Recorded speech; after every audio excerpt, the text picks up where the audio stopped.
Hey, Nicole, after your talk this morning, I feel a whole lot better about this one.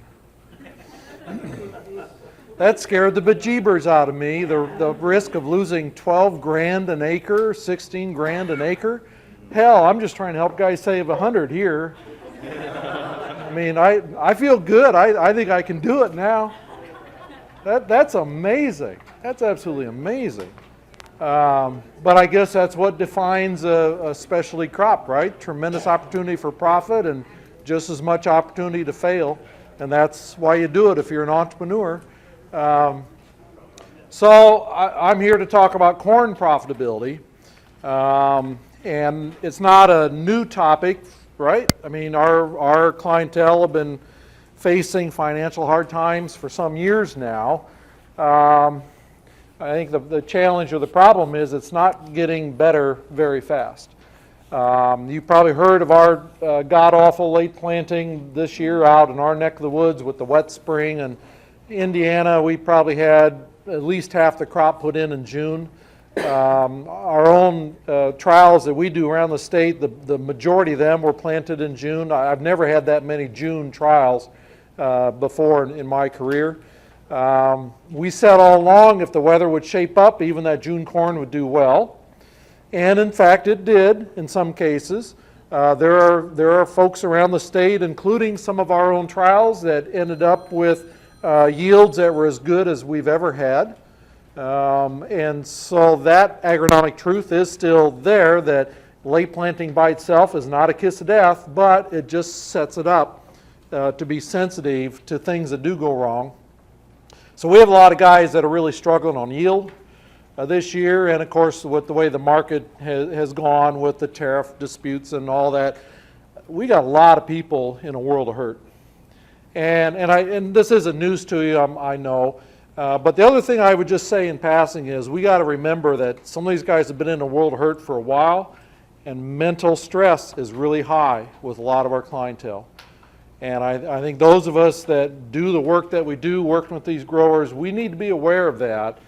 And in particular, any of us who are getting paid salary need to be aware that we're getting paid salary for what we do, and the folks we work with are not. And so I try the best as I can never to complain about my research trials doing poorly, because it's a whole different beast than what some of my farmers are dealing with. So this issue of corn profitability is as important today as it's ever been, and a lot of these guys are truly between this proverbial rock and hard place, and so there's a real need to help them look for ways to improve that bottom line.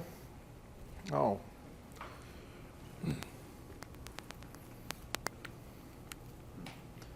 Well, so much for that. Where's the other clicker? My battery died. I'd have swore that I had it. I take my own clicker with me because it fits my hand. And so now I got to learn a new clicker. That's going to take 10 minutes. All right. Oh. So this is the challenge. And as agronomists, we don't think about this very often. Most of us work with our growers to help them improve yield, period. We don't often think about, oh, by the way, you got to make money. And so the big challenge for a lot of these folks today is that their cost per bushel far outweighs what they're getting for it when they sell it. And so it's a combined agronomic and economic challenge that most of us are not well trained on the economic side to help people think these things through. Earlier this month, in the Nebraska Farmer magazine, there just happened to be this really interesting article, interview with someone who works with this outfit in Nebraska called Nebraska Farm Business, Inc. Have you heard of them, Craig? Yes. I had not heard of them before, and I grew up in Nebraska, but I hadn't heard of them before, but it was a really interesting article about the characteristics of efficient farms, and efficient from the standpoint of economically viable. And there were some really interesting quotes from the person they were interviewing that just resonated as I was getting ready with this presentation today, so I want to share them with you. One of the comments on the characteristics of efficient farms is that these guys are not getting higher price per bushel for the grain they sell. In other words, it's not about effective grain marketing. Well, that surprised me because I sort of assumed that the guys who are economically viable were really good marketers. And that's a mindset that a lot of us have. But in this group of farms from Nebraska, where they've categorized them into efficient and average, the efficient farms they're not doing a better job of marketing. Well, that was interesting. And then just as interesting, it's not about higher yields either. These efficient farms are getting slightly higher yields, but only slightly higher. Well, that surprised me too. And so do you know what it comes down to? The main characteristic that separates the efficient farms from the average? You want to guess? Equipment. Say what? Equipment size. No, not equipment size. Land ownership. I'll say no to land ownership. It sort of falls into it, but not really. Leverage. Leverage on who? No. Well, yeah. So this is a direct quote. It's saving a little bit in every category, meaning cost. On average, the efficient farms in this database are averaging $40 to $60 less cost per acre than the efficient farms. That's the overriding characteristic. Now, maybe some of it is land ownership, but that's not variable cost. And the other comment that was made, the takeaway is to make sure the decisions being made produce the highest net return. In other words, attention to detail, financial detail, and net return. I just thought, to me, this was an eye-opener. It shouldn't have been, but it was an eye-opener. As an agronomist, it was an eye-opener because this kind of thing I can now begin to use as an agronomist. Okay? I've always, frankly, felt lame for a long time working with a grower and maybe help you save $1 an acre here and $2 an acre there, and I felt sort of lame, like that's not much. But if you can help them do that in a bunch of categories, you may get upwards of this $40 or $50 an acre. And with our crop budgets, that is sometimes enough to put you in the black. Now, I assume every university out here does their own generic crop budget guide that comes out every year, and we do the same thing. And this year, for one of the first times that I can remember in recent history, no matter what category of soil productivity, crop rotation, acre size, nowhere in there can I find any black print. It's all red. All right, there is no way to make money based on Purdue's crop budget this year. That's scary stuff, all right? But this sort of addresses it. So the agronomic quest for improving profitability takes us back to this simple equation. Fixed cost plus variable cost divided by yield is that cost per bushel. And so we can use this simple equation to start thinking with our growers, what can we do now from a fixed cost perspective, which is at least the way we do our budgets, is machinery ownership, family and labor and land go into fixed cost. Well, I can't do much about these last two bullets other than to tell you find cheaper ground. But machinery gives us some opportunities. If we can encourage people to move more towards no-till or reduced till if they're not already, there's some opportunity to help them save machinery costs there. But there isn't much beyond that necessarily that we can do agronomically. So I tend to not really think much about fixed costs. However, variable costs and yield I can deal with. And so if we can help people reduce their variable costs without significantly affecting yield, then we're going to lower cost per bushel and they're going to be better off. But the key phrase is without significantly reducing yield. And then similarly, if we can help people increase yield without significantly increasing their costs, that will also lower cost per bushel and they'll be better off. Now this last bullet is always a point of contention, right? Because if everybody and his brother does this, then we're going to have an even bigger glut on the market, and with the demand that we have being what it is, you know, we'd all be in an even bigger world of hurt. But it's also still true that you individually, you've got to figure out a way to increase yield cost effectively to survive. And that's that, what, not really a catch-20, well, maybe a catch-22 is the way to say it.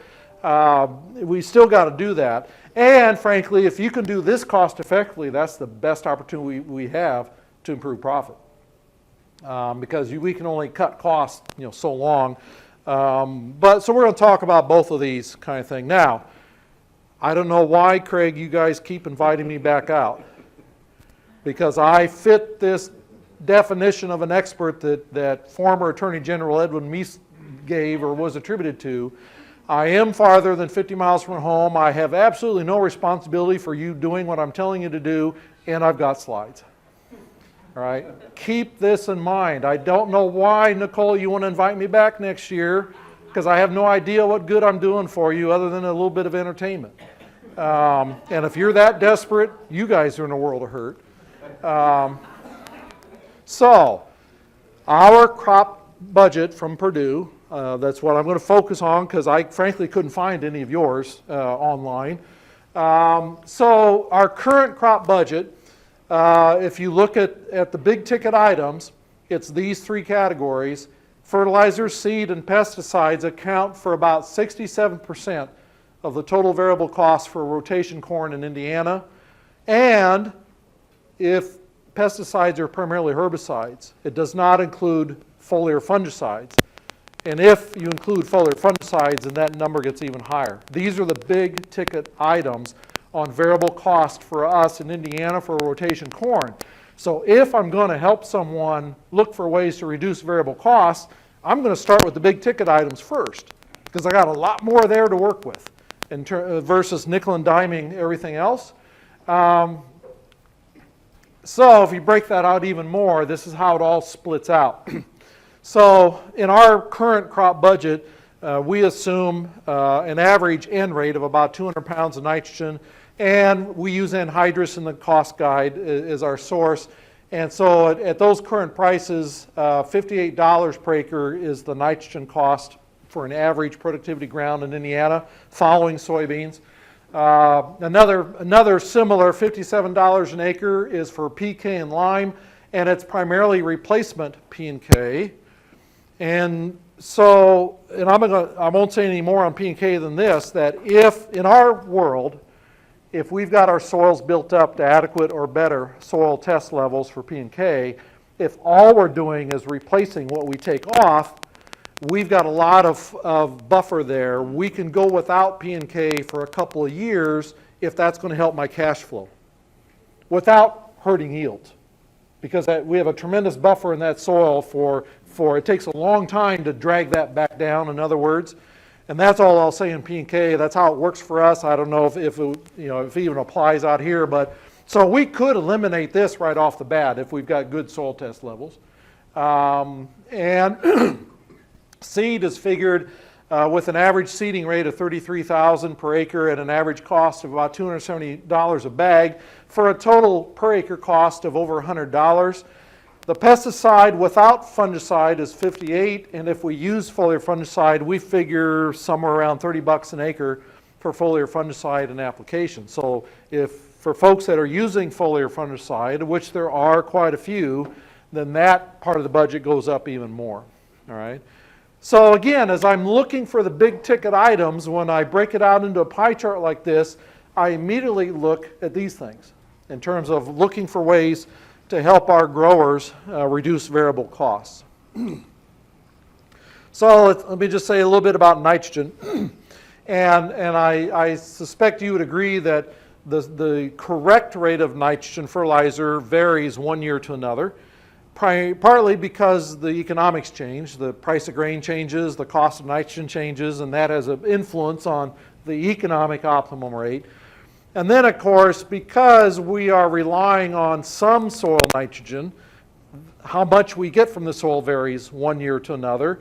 And if I could only predict how much soil nitrogen I was going to get next year, that would help me decide how much fertilizer nitrogen I'm going to use, right? And we know, my colleague Jim Cambrato and I have done about 250 nitrogen trials over the past 12, 13 years. And in a lot of those trials, where we get some pretty low N rates in the trial, by hook and crook we can estimate how much soil nitrogen we got. And if we add what we think the soil contributed to the optimum N rate that it ended up in that field, we can determine what's the total amount of nitrogen that crop needed on that trial. And what's interesting and sort of positive is that no matter where in the state, no matter what soil, no matter what yield level, when you add the soil contribution to the optimum fertilizer contribution, the total amount of N that that corn crop needs is about 275 pounds of N. Some of it's from the soil, some of it's what you put on. So again, if we could just predict ahead of time, how much am I going to get from the soil, I could subtract that from 275 and I could dial in that nitrogen rate every year. We can't do that precisely yet. All right, so it's hard to come up with this right rate. The one thing I remind my growers is the different forms of nitrogen do cost differently per pound of nitrogen. And I think sometimes they don't think about this. And so the cost per bushel among the sources can vary by as much as 10 cents per bushel. And for decades, anhydrous has been the least costly form of nitrogen available. And for decades, urea was the most expensive, and now it's about the same as 28. And so, for example, in early November, some USDA estimates out of Illinois, anhydrous was running about 30 cents per pound, 28 was running about 43, and urea was running about 42 cents. So roughly a 12-cent difference per pound of N. And at average application rates and average yield, that translates to about a dime per bushel. Well, so I could switch to anhydrous and save a dime per bushel. That ain't much. Well, hold it. 200 bushel, dime per bushel, 20 bucks, and I'm trying to find 40 or 60. Hell, that is a lot.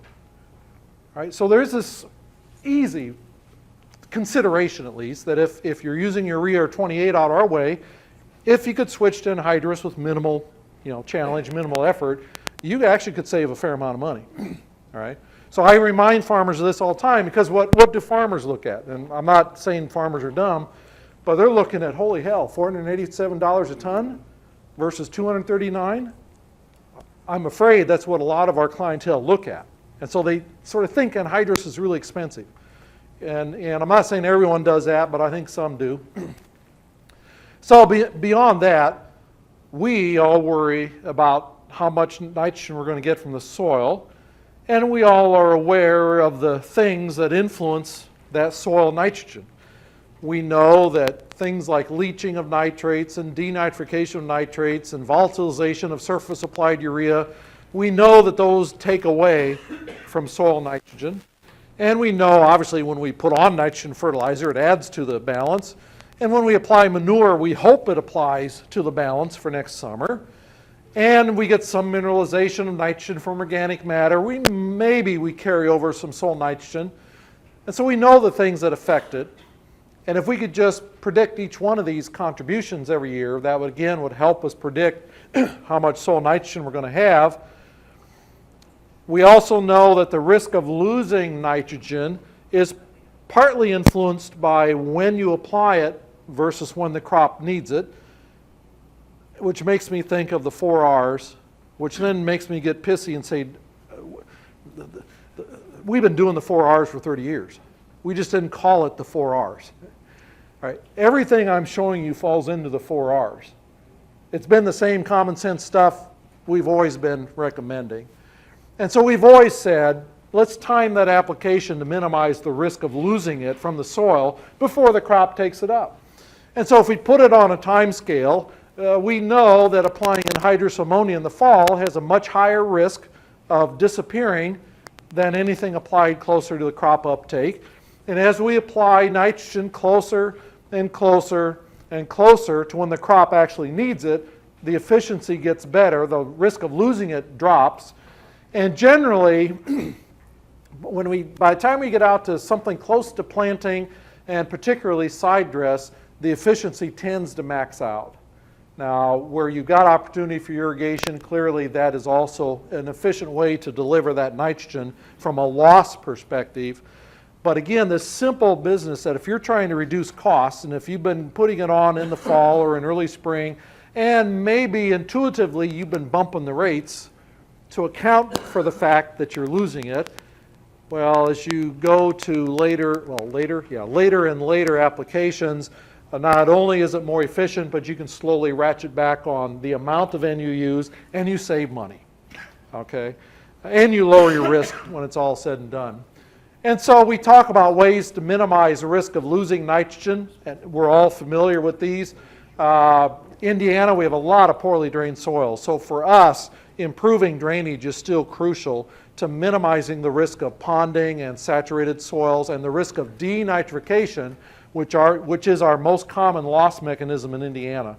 We don't have many sandy soils. So leaching is not a big issue for us on most of our soils. It's denitrification. And so generally speaking, not just for nitrogen, but for a lot of things, tile drainage or improved tile is one of the most cost-effective things our growers can do yet today. And we talked about focusing on timing of application closer to when the crop needs it, using inhibitors where they fit and where they're appropriate, avoiding putting on nitrogen way ahead of when the crop needs it, and in terms of urea-based products, avoid broadcasting those with no incorporation to minimize that risk of volatilization. Common sense stuff. We've been recommending this for years. Nothing is new today. When nitrogen was cheap, didn't much matter. If you did it in the fall or did it in the spring, you didn't really care because hell, you put on 50 more pounds than you needed anyway. And so you didn't care if you lost any. And we didn't care about the environment 30 years ago. And so it wasn't a big deal. Well, it's become a big deal. Not just economically, because nitrogen is more costly, but also because of the environment. So again, we've been saying this for years, and farmers haven't listened to us for years, and now they're finally starting to listen. And out here, I guess regulations sort of force them to listen, right, a little bit more than they do out our way. So predicting the right rate of nitrogen is a challenging puzzle, primarily because it's difficult to predict how much nitrogen am I going to get from the soil. We've got some tools to help us predict, don't we? We've got some pre-nitrate soil tests. We've got some end-of-season nitrate tests that give us a report card at the end of the year. There's nitrogen models like Instructor, like Adaptive N, like others that are out there. And we've got crop reflectance tools like Jared talked about, mentioned this morning, like Green Seeker and Optrix and those things. We've got a lot of tools and tests, but they all have limitations, meaning none of them are perfect. A lot of them rely on predicted weather. A lot of them rely on understanding, say, mineralization and denitrification processes and predicting all that. I mean, it's a challenge. So bottom line is it remains a challenging puzzle. We've got some tools and they have their places sometimes, but it is a challenging puzzle to predict the right rate of nitrogen every year. We know from our trials that the right rate on a given field varies plus or minus 40 pounds one year to another. So maybe the long-term average is 180 pounds of N per acre, but it might be 140 next year or 220. On one field, we know it can vary that much. So it's a challenge. It's a big challenge because we can't predict soil. So what's the answer for nitrogen? Well, I lamely say, I don't know for you guys. That's your problem. Nitrogen considerations for Indiana are simply different than they are out here. Partly environmental, partly soil, and maybe more so because of your regulations that we don't deal with yet. So for Indiana, our recommendations are simply based on the results of hundreds of field scale trials conducted all over the state that me and my colleague Jim Camerato have been doing since 2007, 2006. This forms the basis for our guidelines. It's a very simple way to do it when we don't have to worry about regulations. In particular, it's a very simple way to do it. It's not perfect, but it's a simple way to do it.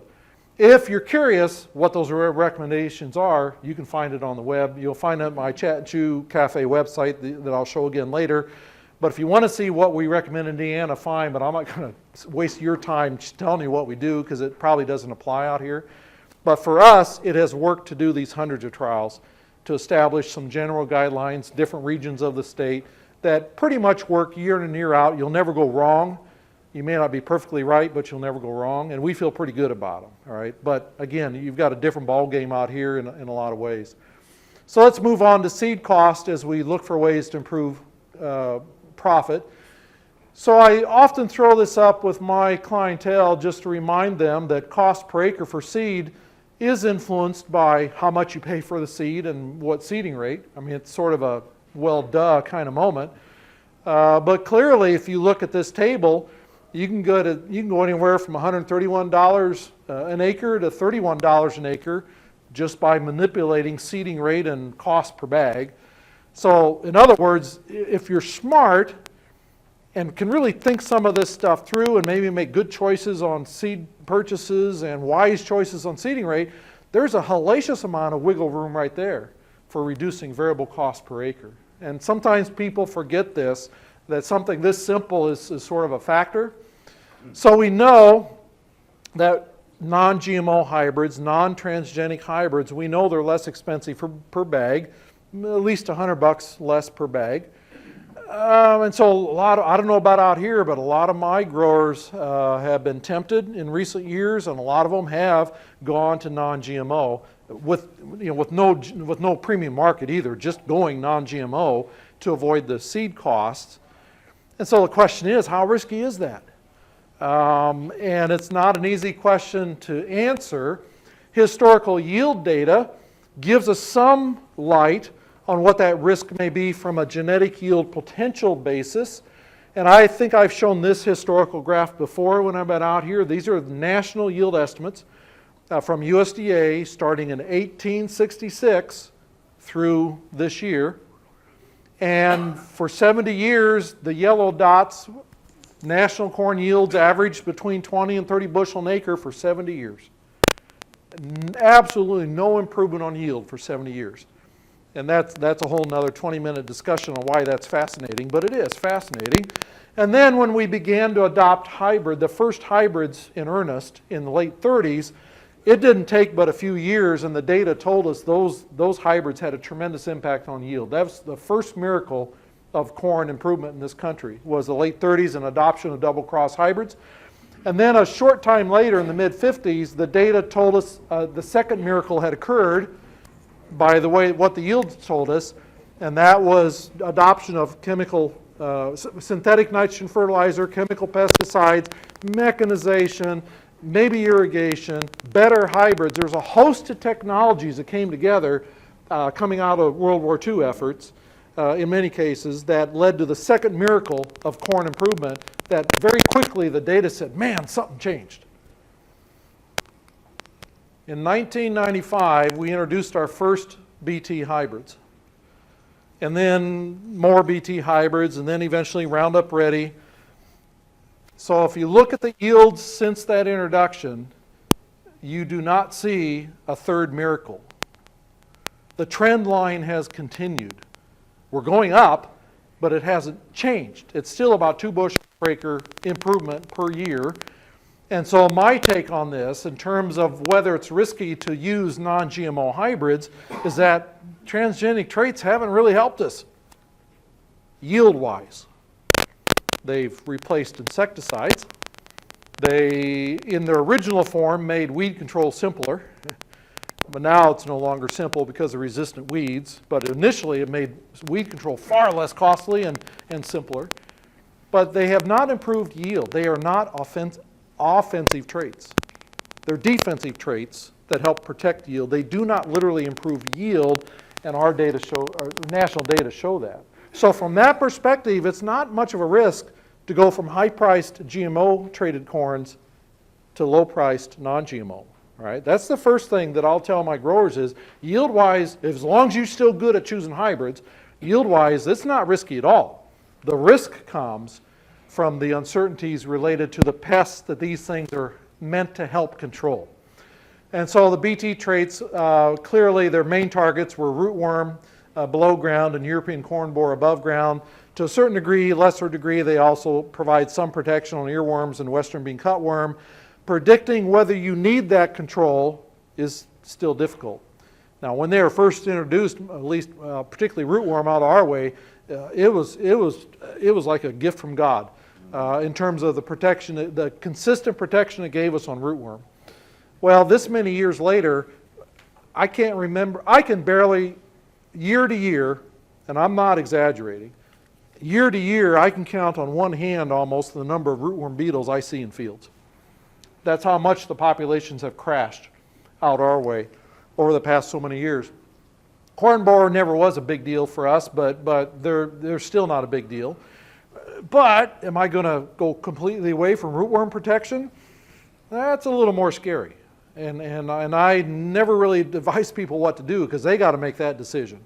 But that's one of the risks involved with going non-GMO, and the herbicide tolerant traits. Maybe a little easier to go away from them because of all the resistance. They no longer really give us a huge benefit like they did in the early years. So it's a little less risky to move away from herbicide tolerant traits. The BT ones are still a little so-so, all right? So again, this is sort of the message in terms of saving seed costs on moving to non-GMOs. The BT, there's a bazillion BT flavors out there, and it gets very confusing to growers. It gets confusing to me. There's been this handy reference for quite some time now that technically comes from Chris DeFonso at Michigan State, but for some reason Texas A&M hosts the site. I don't understand that. But it's the handy BT trait table. It describes all the different biotech flavors that are out there, the insects they control, the insects that might be resistant, insect refuge. It's a great reference for growers who are maybe trying to pick and choose which BT traits do I need, which ones do I not, because the name of the traits themselves usually tells us nothing. I mean, what the hell is Viptera? It means nothing to me. And this helps them do it. So again, you can get to this from the Chat and Chew, or you can Google handy BT trait table. Great reference. So let's move just on to hybrid selection itself. Hybrid selection influences not only yield, but because it influences yield, it influences the variable cost. And it ultimately contributes or affects the contribution margin. And I'll make this statement. Sean made one almost like this yesterday with soybean varieties. And I'll say the same thing in corn, that I am convinced even today that if you can improve your ability to do a good job of choosing good yielding hybrids, I'm convinced there's still an opportunity to add 20 to 30 bushel to your bottom line. I'm convinced of that. And unless there's a huge difference in the cost per bag of those hybrids, those are almost free bushels. People underestimate this one thing. Sean said the same thing in soybeans. All right, we underestimate the importance of this one simple agronomic decision, which isn't simple because it requires a lot of homework. But there is still a lot of difference out there among these hybrids for yield potential. And not just yield potential. And this is probably the big challenge with choosing so-called good hybrids. It's not just about choosing hybrids with good genetic yield potential. It is also the ability to choose hybrids that perform consistently well no matter what growing conditions they face. In this age of ever increasingly frequent severe weather events, it is critical that we find hybrids that will tolerate a range of conditions, because you and I cannot predict next year. I don't know if I need a drought-tolerant hybrid at this point in time, or a wet feed hybrid, or both. I don't know what I need. I don't know. I'm scared to death of tar spot, which has crept into our state, but do I really need to spend a lot of time next year looking for resistance? I just don't know. And so we cannot predict growing conditions in the future, but yet it's so darn important that we find hybrids that A, yield well, and yield well consistently. So how do we do it? Well, you can go to the seed companies and get their assessment of what how well their hybrids do, and if you're lucky, they can show you data.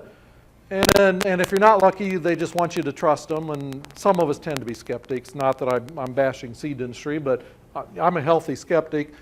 So I'd prefer to do my own homework if I can. And so what I'm going to look for, whether I'm talking to my seed rep or looking on my own, I want to look for hybrids that yield near the top of as many variety trials as I can lay my hands on within a pretty broad geographic area. I want a lot of trials in a broad geographic area because I'm hoping that broad geographic area will give me a range of growing conditions. So if I can find 100 trials, and when I say broad, and I can't put it in terms out here, but in Indiana, I'll go from east state line to west state line easily. A little less north to south, but from the Ohio border to Illinois border, I'll find anything I can. I will go into Illinois and Ohio looking for data within a east-west kind of spread, because I want to get weather. I want to get growing conditions. I want to get disease differences.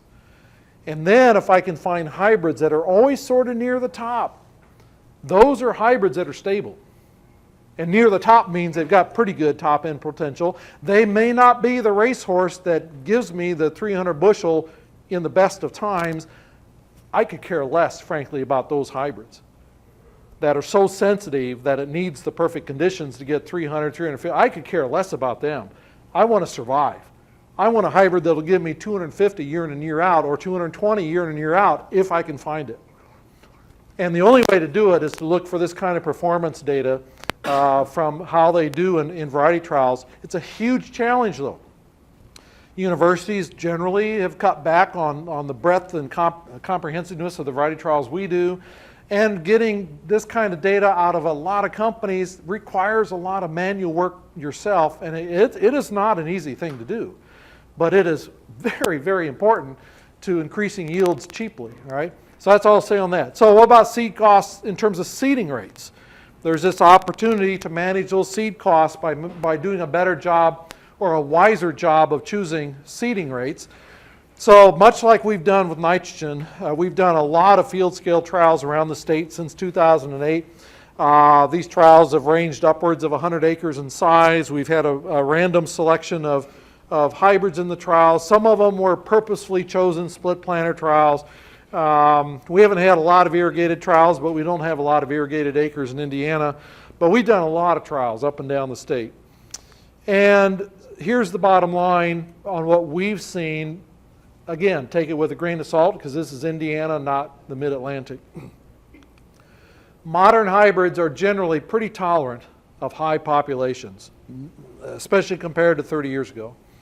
They do not fall off the cliff when you push them high, right? They are much more tolerant today. So that's the good news. They got more stress tolerance. However, the yield response to population tends to level off at surprisingly low final populations. Considering how tolerant they are of higher populations, they level off at surprisingly low. And at populations below the optimum, they don't increase yield very strongly as they move up towards the optimum. In other words, it's a pretty shallow response curve. And because of those two things, the economic optimum populations are also surprisingly low, amazingly low, shockingly low, low enough that it gets me booted out of rooms that are full of seed company people. So there's the response to population for 81 of our trials conducted on relatively good dirt. And you might say, that's a flat response? It don't look flat, does it?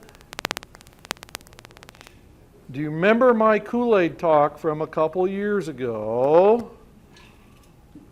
Oops, sorry, didn't mean to do that. What's wrong with that slide?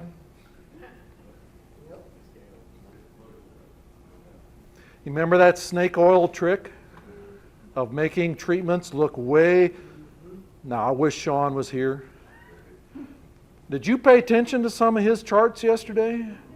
Sean does the same blasted thing. A lot of us do the same blasted thing. But this is not the way to show data unless you really want to amplify, man, look at that response. If you do it the way you should, you see the flat response. These trials do not respond very strongly to population. They tolerate high populations up to 40+ thousand plants. They do not fall off the cliff.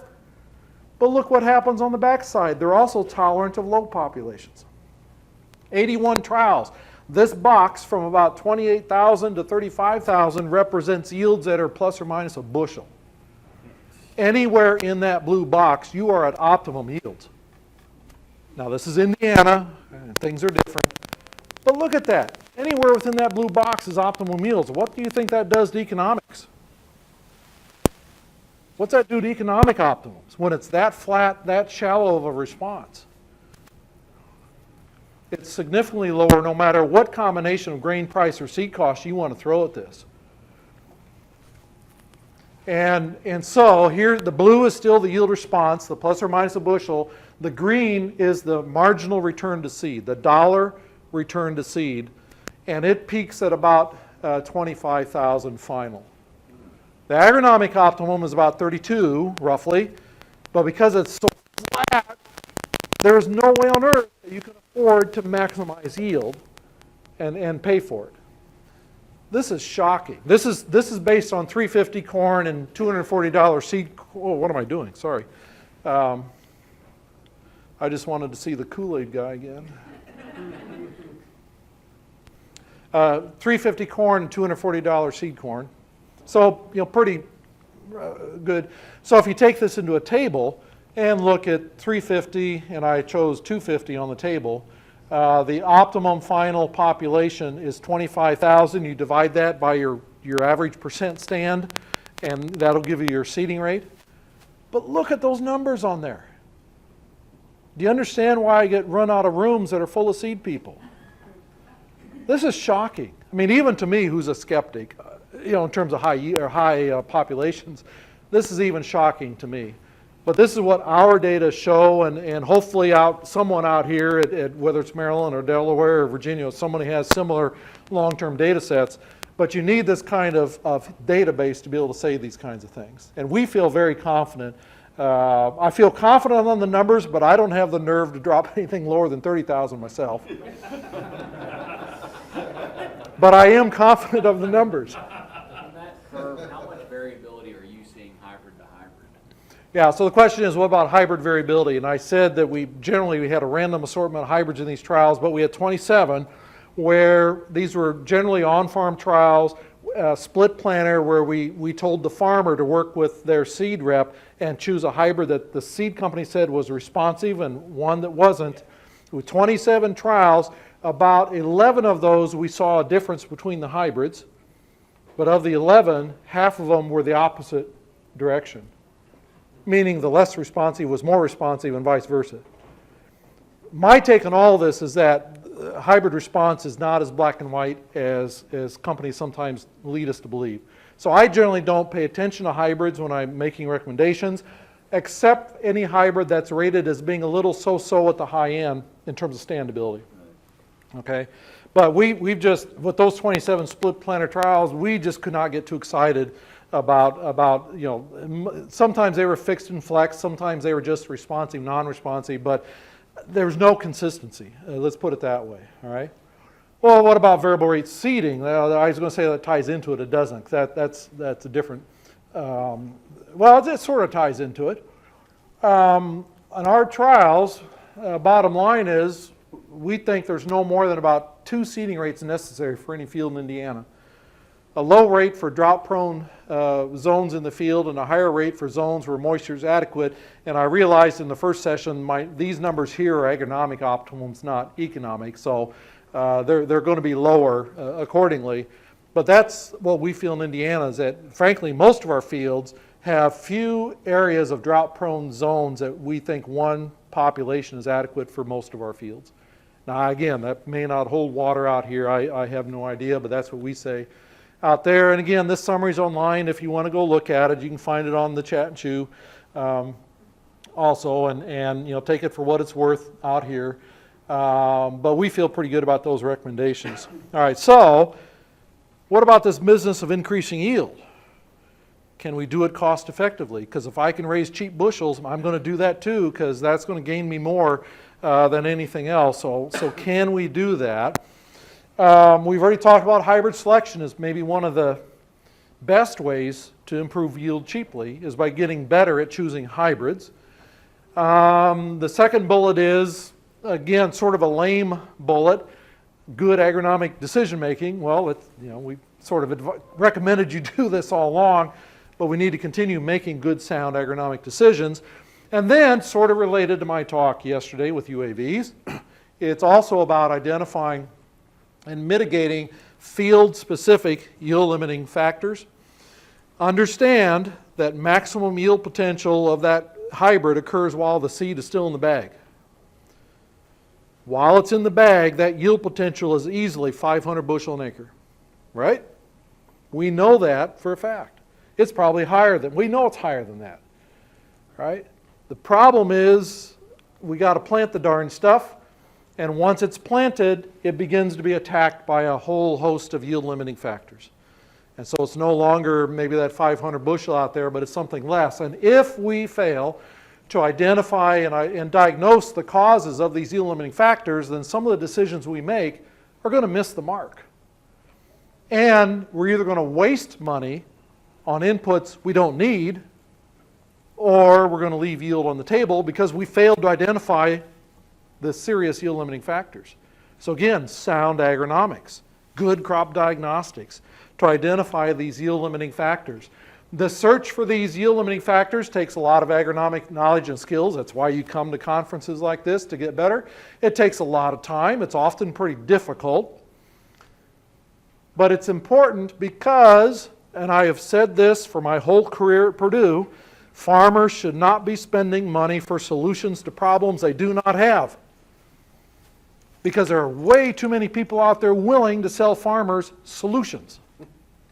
But damn it, if I don't have the problem, I don't need to spend money on the solution. And that's been a driving force for my whole career at Purdue, is helping people understand what is your yield limiting factors before you go spending money on things that purport to be miracle cures. So what are your most important yield limiting factors out here? Well, again, I fall on this lame business that I really don't know. I feel your pain, but I don't have a clue what your problems are. I mean, a little bit of drought and a little bit of this and a little bit of that, but I really don't know. And that's, I'm sorry, but that's the way it is. I showed you this yesterday just to reinforce that identifying these yield limiting factors is a season-long process. It takes a lot of time, a lot of effort. All these yield components are developing throughout the entire season. I talked about using yield maps yesterday as road maps to take you to the problem areas, using UAV images to take you and direct you to the problem areas. So, keep that in mind. Some yield limiting factors to consider that might resonate out here as well as in Indiana. But for us, these are some of the more common yield limiting factors that we try to deal with. One of them, or maybe one of the primary ones, is poor soil drainage, and this field is a good example of that a couple years ago. And related to this photo at least is hybrid performance. These are two hybrids, split planted in that field. It got planted, it got pounding rain for days, the soil crusted over, got extremely dense, a little bit of seedling blight, and look at the difference in one hybrid's ability to get up and get established versus the other. And if this farmer had only known or could have predicted ahead of time, he could have saved a whale a lot of replant in this field, right? Hybrids can have a huge effect on things like stand establishment and survival. Soil compaction remains a bear for us because we have such poorly drained soils. And so compaction from tillage operations, planter operations, grain carts across the field, this is still a huge issue for us in a lot of our fields. And particularly troublesome in no-till because we're no-till. You can't rip it up, all right? And it's a huge problem. You guys don't have resistant weeds, but man, they're a bear for us out our way. You've got foliar diseases. You've probably got gray leaf spots. You got northern corn leaf blot. I brought along a little vial of tar spot that I'll leave in the hotel when I leave because, man, I tell you, this is the new one coming. There are reports up in the Indiana-Michigan state line of yield losses of 80 bushel an acre, 60 bushel an acre. This is serious stuff. And we don't know much about this disease yet in terms of the epidemiology. So now I got to worry about this as well as all these others. The beauty of precision technologies is it allows us to not only identify spatial variability, but now do a better job of taking care of them. And then Sean talked about sulfur yesterday, and he was throwing out these yields of what, as high as 12 or 14 bushel. I think Sean showed us yesterday in his response data for soybeans. We are seeing the same kind of response in corn around the state for the same reasons as Sean outlined yesterday. And in our responsive trials around the state, our yield response to sulfur ranges from 20 to 40 bushel. At 50 cents a pound for ammonium thiosulfate, if I can get 20 to 40 bushel, do you think I'm going to go after that? I mean, those are cheap bushels. The problem is do I need it here? Do I need it there? Because it's not every single field. And we're still trying to figure out how can we predict which fields really will respond to sulfur. So these are some of our yield limiting factors. I leave you with a pitch for my Chat and Chew Cafe. It contains a host of information from around the country. You can just Google Purdue Corn Cafe. It'll generally be near the top of the list. And within that is a compendium of all the corny news articles I've done for the past 20 years. And if you've seen some of them before, it's a lot of on growth and development, a lot about stresses, fairly geographically generic kind of stuff that should be useful to you even out here in the Mid-Atlantic region. So you can find that at the Chat and Chew Cafe. I'll leave you with that slide and take any questions you might have. And if not, I thank you for your time.